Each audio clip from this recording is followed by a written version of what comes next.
And ఇక సుష్మిత ముందు సాహు గురించి చెప్పాలి. Very composed person. నవ్వే గగనం అన్నట్లుగా అసలు నవ్వడం కూడా ఉండదు. ఏ మనిషి సీరియస్ మనిషి ఏమో అనుకుంటాను. హాయ్ గుడ్ మార్నింగ్ సాహు అంటే సార్ అంతే హలో అంతే తప్ప మళ్ళీ రోజంతా ఏదో ఉంటుంది, మరీ ఏదో ఇంట్రెస్టింగ్ ఉంటుంది. అలాంటిది ఈ సినిమా ఫస్ట్ టైం రషెస్ చూసిన తర్వాత వచ్చి మాట్లాడాడు, తెగ మాట్లాడి కొట్టేస్తామండి. ఇంకా అసలు సినిమా మిగతా సినిమా చూడాల్సిన అవసరం లేదు, చాలా బాగుంది, థియేటర్లో చూసుకోవటమే అదిరిపోయింది అని అంటే అతను ఆ మాత్రం ఎక్స్ప్రెషన్ ఇవ్వడం అనేది చాలా పెద్ద విషయం అండి. అన్నాడంటే కనుక సినిమా అంత గ్రేట్ హిట్ అయిపోతుంది అని అన్నాడు. ఆ రోజే ఈ విజయం గురించి ముందుగా హింట్ ఇచ్చిన వ్యక్తి సాహు గారపాటి. అండ్ తన కంపోజ్డ్ నేచర్ కానివ్వండి, తను చిన్న వయసులోనే తీసిన సినిమాలు తక్కువైనా సరే వాటిని సమర్థవంతంగా వాటిని తెరపైన సెట్స్ పైన నడిపించిన విధానం కానివ్వండి, అటు ఎగ్జిబిట్ చేసిన విధానం కానివ్వండి, అది చాలా చాలా బాగుంది. అండ్ ఆర్టిస్టులు అందరినీ కూడా చాలా బాగా చూసుకున్నాడు. ముఖ్యంగా వాళ్ళ వైఫ్ అర్చన కూడా ఒక ఫ్యామిలీలాగా కలిసిపోయింది అనమాట. And thank you so much. మళ్ళీ మళ్ళీ మళ్ళీ ఇంకోసారి కూడా చెప్పే అవకాశం ఇంకో స్టేజ్ మీద ఇస్తారు అనుకుంటున్నాను మీరంతా. Thank you so much. ఇక సుష్మిత విషయం నేను చెప్పాల్సి వస్తే, తను ఈ ఇండస్ట్రీలో తను రావాలి అని నిర్ణయించుకున్న తర్వాత ఫస్ట్ చెప్పింది రామ్ చరణ్కి, రా అని అక్క, నువ్వు డెఫినెట్లీ దిస్ గ్రేట్ ఇండస్ట్రీ, మనం ఇక్కడ అందరినీ మనం కనుక ఇది ఇక్కడ మనకి ఏం కావాలి, ఏ బ్రాంచ్లో మనం వెళ్ళాలి అని అంటే నాకు అదేం లేదు. సినిమా ఇండస్ట్రీ నేను రాణించగలను అనేది నాకు ఐడియా లేదు. ఫస్ట్ ఆఫ్ ఆల్ ఏదో ఎంటర్ అవ్వాలి అంటే ఓ పని నా కాస్ట్యూమ్స్ అవి చూసుకోండి. రంగస్థలంలో తన కాస్ట్యూమ్స్ గురించి, రంగస్థలంలో కాస్ట్యూమ్స్ ఏమున్నాయి పాప, ఏముంటాయి అంటే ఏదోనా సరే లుంగి కానీ అది కానీ ఆ గెటప్ కోసం అని చెప్పి తను సుకుమార్ వాళ్ళందరి దీంట్లో డిజైన్ చేసుకుంటే చాలా రస్టిక్గా ఉండాలి, చాలా ఇదా ఉండాలి అంటారు.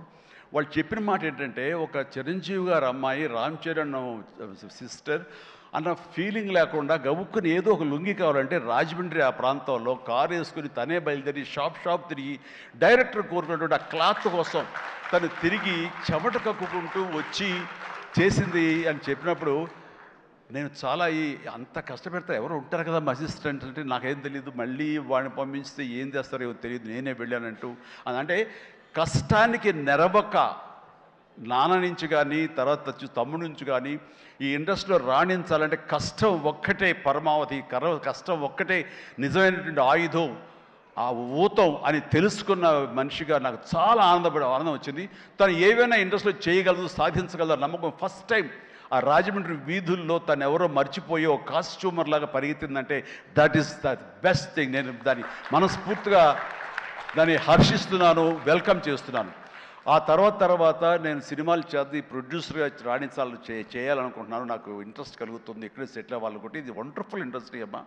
ఇక నువ్వు రాణించాలి అంటే కనుక ఖచ్చితంగా నీకు అవకాశం ఉంటుంది. ఇది ఒక దీనిలాగా ఎంతమంది వచ్చినా సరే అంతమందికి ప్లేస్ ఉంటుంది. అది ఎవరు రాణిస్తారు ఎవరు రాణించరు అనేది మన వ్యక్తిగత కష్టాన్ని బట్టి మన యొక్క గోల్స్ని బట్టి ఉంటాయి ఇక్కడ. కాబట్టి ఇంకొక విషయం, ఇండస్ట్రీ ఈ సినీ పరిశ్రమ అనేది అద్దం లాంటిది. మనం ఎలాగా ఉంటామో మన స్వభావం కానీ, మన ఆహార్యం కానీ, మన థాట్స్ కానీ, మన భావాలు కానీ, ఇవన్నీ మన వ్యక్తిత్వం కానీ ఎలా ఉంటుందో అలాగే మనకి రిజల్ట్ కనబడుతుంటుంది.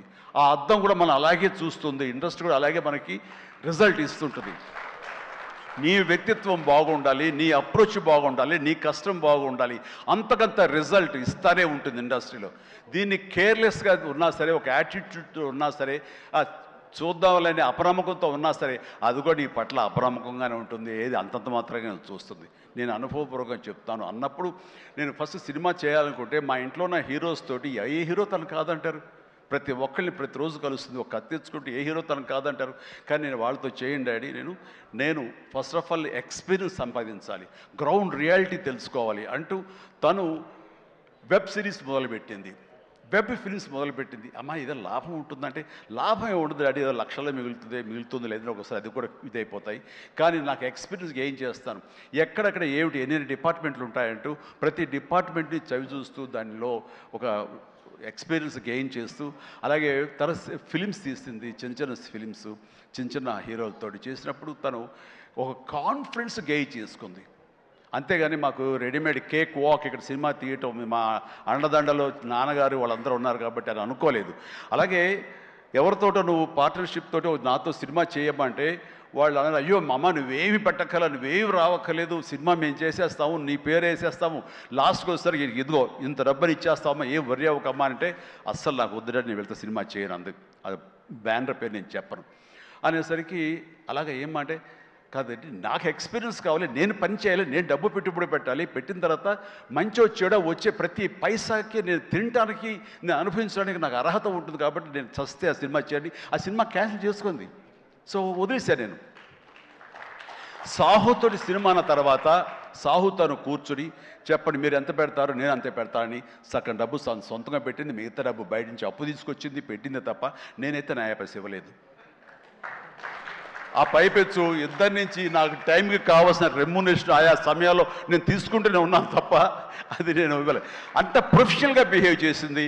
ఈ రోజున ఈ రిజల్ట్లో సాహు ఎంతగా అనుభవిస్తున్నాడో ఒక నా సినిమాని గర్వంతో ఎస్ నేను డబ్బులు పెట్టుబడి పెట్టి డబ్బు సంపాదించుకుంటున్నాను అదే గర్వంతో తను కూడా ఉంది కాబట్టి ఈ రోజున ఒక డాటర్గా సుష్మిత చూస్తే నేను గర్వపడుతున్నాను, ఎప్రిషియేట్ చేస్తున్నాను, మనస్ఫూర్తిగా ఒక బిడ్డగా నేను గర్వపడుతున్నాను.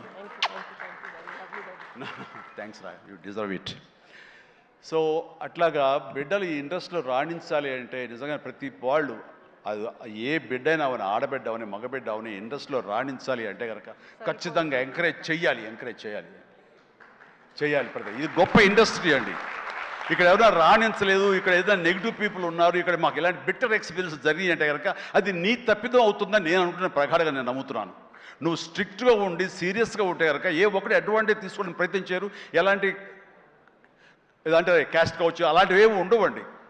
నీ బిహేవియర్ బట్టి ఉంటుంది. మీకుండే అభద్రతా భావంతో ఏమో అలాగేలా ఉండాలేమో అని ఉండకూడదు. ఎస్ నువ్వు ప్రొఫెషనల్గా ఉండు, అవతల కూడా ప్రొఫెషనల్గా ఉంటారు. ఈ ఇండస్ట్రీ అనేది ఒక అద్దం లాంటిది, నువ్వేమి ఇస్తావు తిరిగి నీకు అదే వస్తుంది. కాబట్టి ప్రతి ఒక్కరికి ధైర్యంగా పరిశ్రమకు రావాలి అనుకుంటే కనుక కృత నిశ్చయంతో దృఢ సంకల్పంతో హార్డ్ వర్క్ని ఆసరాగా తీసుకుని రండి. ఇది గొప్ప ఇండస్ట్రీ, మీరు అందరూ రాణిస్తారు, చేస్తారు. అది ఆడబిడ్డలు కానివ్వండి, మగవాళ్ళు కానివ్వండి, ఎవరైనా సరే. సో అది నేను వెల్కమ్ చేస్తున్నాను. దానికి ప్రత్యక్ష సాక్ష్యం సుష్మిత, అలాగే దత్తు గారి పిల్లలు స్వప్న దత్, ఇలాంటి వాళ్ళందరూ కూడా ఎంతోమంది, ఇది ప్రధానంగా ఇంత డిస్ట్రిబ్యూటర్స్ తరపునట్టు మాట్లాడిన సుప్రియ, వీళ్ళందరూ కూడా ఆ స్థాయి వాళ్ళు. అండ్ తర్వాత ఇక లాస్ట్ టైం నేను టెక్నీషియన్స్ గురించి పెద్దగా ఫోకస్ చేసి ప్రస్తావించాను, ఎందుకంటే లాస్ట్లో నాకు మైక్ ఇస్తారు, అది ఒక్కోసారి నాకు శాపం అవుతుంది, అందరి గురించి విస్తృతంగా మాట్లాడలేను. బట్ దీనికి సంబంధించి భాను, కోరియోగ్రాఫర్ భాను, అలాగే విజయ్, మన మీసాల పిల్ల తీసిన విజయ్ కానీ, అలాగే ఈ హుక్ స్టెప్ వేసి ఇప్పుడు సెన్సేషనల్గా అదరగొట్టినటువంటి ఆడ Sandeep, Bhanu Sandeep and Sandeep wife Jyothi,